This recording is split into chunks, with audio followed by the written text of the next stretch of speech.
Parents demanded that I delay my wedding until my sister decides to attend, so I made the wedding without them, and now they are furious. And people would judge her for having cosmetic surgery versus my procedure being for cancer. I am well. It has been nearly 5 years without a recurrence, and the scar is barely noticeable. These are just 2 examples, but there are many more. I was stupid because I did not think they would make my wedding about her too. My sister has had something called microblading done. Microblading, where you get your eyebrows tattooed on. Apparently, my sister did not know it would be permanent. She is 28. So I do not know how someone that age does not know tattoos are permanent. She did not like how it looked, so she is getting laser removal. My parents and sister told me not to have my wedding while she is having the lasering done. They say I should wait until at least a year or more to get married because it takes many laser sessions with several weeks in between sessions to completely remove the tattoos, and until it is done her eyebrows will turn red and yellow and not look good. My parents told me I am not allowed to have my wedding on the date we chose, and my sister agreed with them. We did not change the date. I do not live with my mom and dad or take money from them, so I am not sure how they thought they could say I am not allowed. But my wedding is in 6 days, and it still hurts that I will not have any family there. They are the only 3 relatives I have,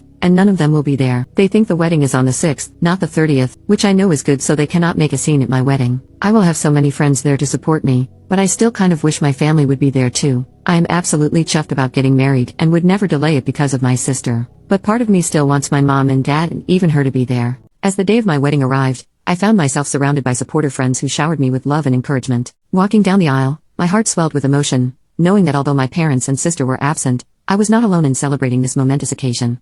The ceremony proceeded smoothly, with heartfelt vows exchanged between my partner and me. Despite the absence of my parents and sister, I remained resolute in my decision to move forward with the wedding as planned. I knew that my happiness shouldn't be compromised by my family's demands or expectations. After the ceremony, my partner and I greeted our guests and shared in the joy of our union. As the night progressed, laughter and music filled the air, creating a warm and joyful atmosphere. Although there was a tinge of sadness knowing that my parents and sister were not present, I found solace in the love and support of my friends who had become my chosen family. They stood by my side throughout the day, offering words of encouragement and support. In the weeks following the wedding, I hoped for reconciliation with my parents, but unfortunately, tensions only seemed to escalate. They refused to acknowledge the joyous occasion, instead doubling down on their disapproval of my decision to proceed with the wedding without them. Arguments ensued, with hurtful words exchanged on both sides. My parents couldn't understand why I had chosen to exclude them, while I struggled to make them see that their controlling behavior had pushed me away. Despite my attempts to mend the rift, communication became strained, and our relationship deteriorated further. It was a painful realization that perhaps our family dynamic would never be the same again, holding on to the hope that someday, my parents would come to accept our choices and find a way to reconcile. But for now, I focused on building a future filled with positivity and surrounded myself with those who truly celebrated and supported me, even in the face of adversity. Thank you again to those who have listened to me.